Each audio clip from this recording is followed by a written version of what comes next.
माझे चित्त तुझे पायी विको कमी करा विको कमी माझे चित्त तुझे पायी राहे ऐसे करी काही धरून या बाही भवहा तारी दातारा चतुरा तू शिरोमणी गुण लावण्याची खानी मुकुट सकळामणी धन्य तुची विठोबा करिया तिमिराचा नाश उदय होने प्रकाश तोडी आशापास करिवास हृदयी पाहे गुंतलो निनता माझी असो तुम्हा चिंता तुका ठेवी माथा पायी आता राखावी चतुरा तू शिरोमणी गुण लावण्याची खानी मुकुट सकळामणी धन्य तुची विठोबा विठ्ठल विठ्ठल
माझे चित्त तुझे पायी राहे ऐसे करी काही धरून या बाही भवा तारी दातारा कीर्तन रूपी सेवेसाठी निवडलेला अभंग संत श्रेष्ठ जगद्गुरु तुकाराम महाराजांचा 4 चरणाचा असून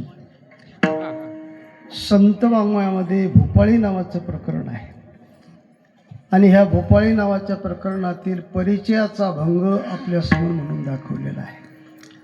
चालू असलेला आपला हा नामयज्ञ पांडुरंगाच्या कृपेने संतांच्या आशीर्वादाने संपूर्ण ग्रामस्थ मंडळी वसा यांच्या प्रयत्नवादानं विद्यमानानं आमची सगळी गुणीजन मंडळी समोर उपस्थित ज्येष्ठ श्रेष्ठ पुरुष मंडळी आमच्या माता भगिनी यांच्या उपस्थितीमध्ये गेले अनेक वर्षाचा हा कार्यक्रम आहे आणि आजचं हे शेवटचं कीर्तन आहे.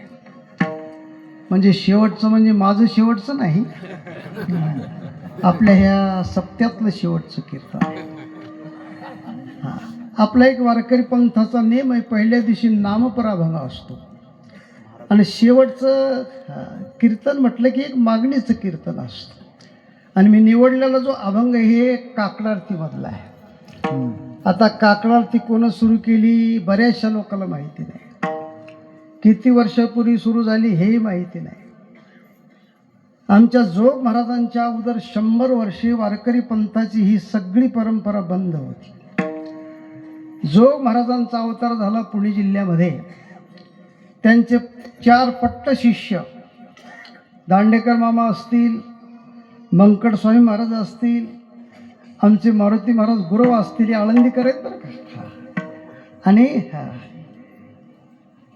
इगतपुरीचे आमचे इगतपुरीकर असे 4 म्हटलं मी त्यांचे पट्ट शिष्य. त्यापैकी बंकट स्वामी महाराजांचा अवतार बीड जिल्ह्यामध्ये नेकनूर नावाचं गाव आहे, त्याला नेनगूर म्हटलं जातं. तसा हा परिवार उत्तर प्रदेशमधून आला आणि नेकनूर नावाच्या गावामध्ये ते स्थायिक झाला. बरेच वर्षी त्यांना मुलबाळ नव्हतं. मुलबाळ नसल्यामुळं त्या माऊलीनं व्यंकटेश स्तोत्राचे पारायणे केले आणि व्यंकटेश स्तोत्राचे पारायणे केल्याच्या नंतर आमच्या बंकट स्वामी महाराजांचा अवतार झाला. जसे शुकदेव आईच्या उदरामध्ये 12 वर्षे होते तसे आमचे बंकट स्वामी महाराज आईच्या उदरामध्ये 12 महिने होते. म्हणून त्यांचं नाव ठेवलं व्यंकट. आणि व्यंकट हे काय आहे की त्यांचं नाव कोणाला लक्षात येणं म्हणून पडलं बंकट. असं बंकट स्वामी महाराजांचं. आणि बंकट स्वामी महाराजांच्या अगोदर जवळजवळ 100 वर्ष हा काकडा बंद होता. काकडा म्हणजे काय लोकांना, बऱ्याचशा लोकांना माहिती नव्हतं. मग आमच्या बंकट स्वामी महाराजांनी कल्पना केली, जोग महाराजांनी कल्पना केली की नामदेव महाराज कसे उभे राहिले असतील. ही कीर्तन परंपरा बरं. हा, कीर्तनकारांनी चाल म्हणायची नाही. गाती पुढे त्यांचे धरावे ध्रुपद हे असं तुकोबाराची सगळे चरण निवडून काढले.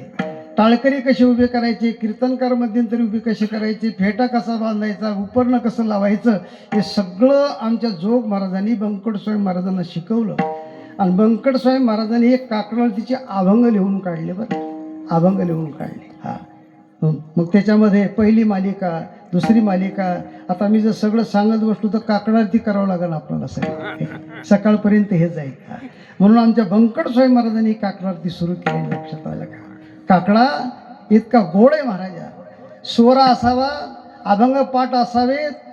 बघा तुम्ही, बऱ्याचशा लोकांना सकाळी सकाळी काकडा गोड जर आवाज असेल तर सकाळी समाधी लागते लोकांना. इतक्या गोड म्हटलं मी चालेल. आमच्या बंकट स्वामी महाराजांचा इतिहास आहे. माऊलीच्या मंदिरात जर काकडा करायला लागलं तर त्या काळात 3-3 हजार लोक काकड्याला असायची. 3-3 हजार त्या काळात बरं का. 70 वर्षापूर्वीची घटना सांगतो तुम्हाला. आणि आमच्या बंकट स्वामी महाराजांना हा काकडा सुरू केला. आणि त्याच्यात एक भोपाळी नावाचं प्रकरण त्यांनी लिहून ठेवलं. भोपाळीचे अनेक अर्थ आहेत, परंतु काही की प्रस्तावना मोठी होईल. चलता चलता परिचयाचे 2-3 अर्थ तुम्हाला सांगतो. भू अधिक पाळी. भू म्हणजे पृथ्वी आणि पाळी म्हणजे पालन करणे. जो पृथ्वीचं पालन करतो त्याचं नाव काय आहे? भूपाळी. दुसरा एक अर्थ दिलेला आहे भूप अधिक आळी. भूप म्हणजे राजा, आळी म्हणजे आळवणी. सकाळी सकाळी त्या परमात्म्याची आळवणी करणे, त्याचं नाव काय आहे? भूपाळी.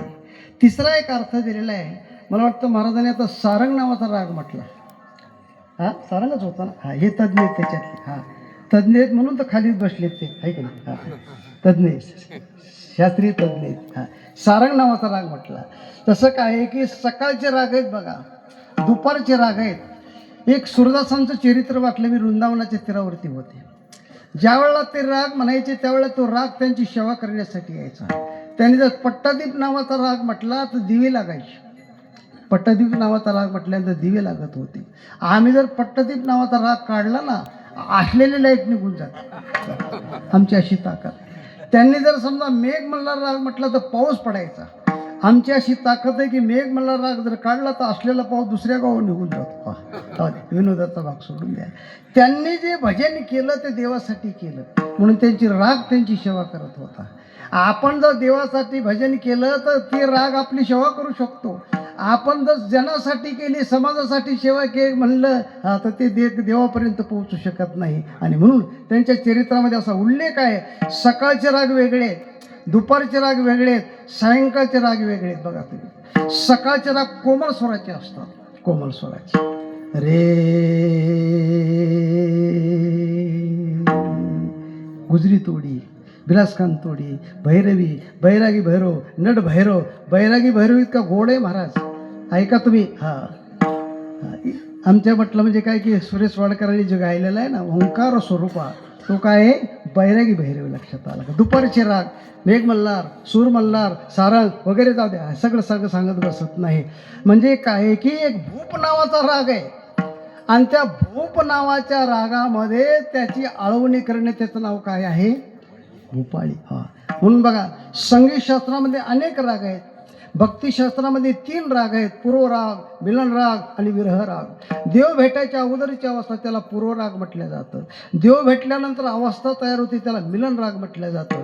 आणि देव भेटून ज्या वेळेला काय आहे की आपल्या मूळ स्वरूपाला जातो त्याला विरह राग म्हटलं जातं. विरह राग. भक्तिशास्त्रामध्ये 3 राग आहेत, संगीतशास्त्रामध्ये अनेक राग आहेत आणि संसारामध्ये एकच राग आहे, त्याचं नाव आहे वैताग्या. ह्या रागाला तालही नसतो आणि स्वरही नसतो. ताला वाचून स्वर वाचून चालणारा हा राग.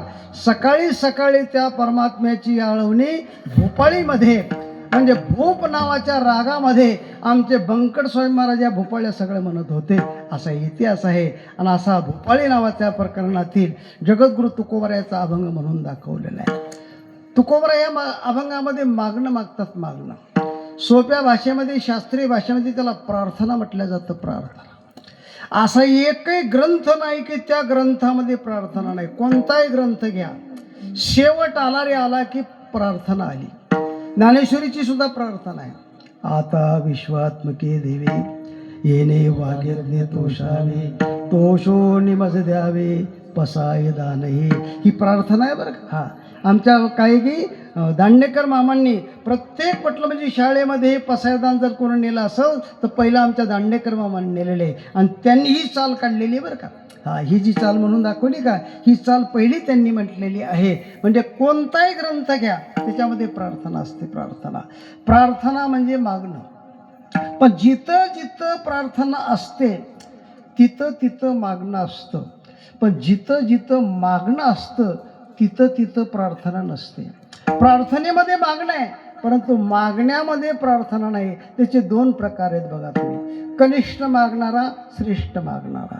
कनिष्ठ मागणाऱ्याच्या समोर केवळ संसार, संसाराच्या पलीकडे त्याला दुसरं काहीच माहीत नाही. देवाच्या दरबारामध्ये गेला तरी संसार, संत दरबारामध्ये गेला तरी संसार, किंबहुना सामान्य जीवाकडे गेला तरी संसार, संसार संसार संसार. बघा मला वाटतं सगळे प्रमाण सांगण्यापेक्षा एकच प्रमाण सांगितलं की सगळ्यांच्या लक्षात येईल. ल्यावे खावे बरे असावे सुदैव, हेची करी हाव संसारी.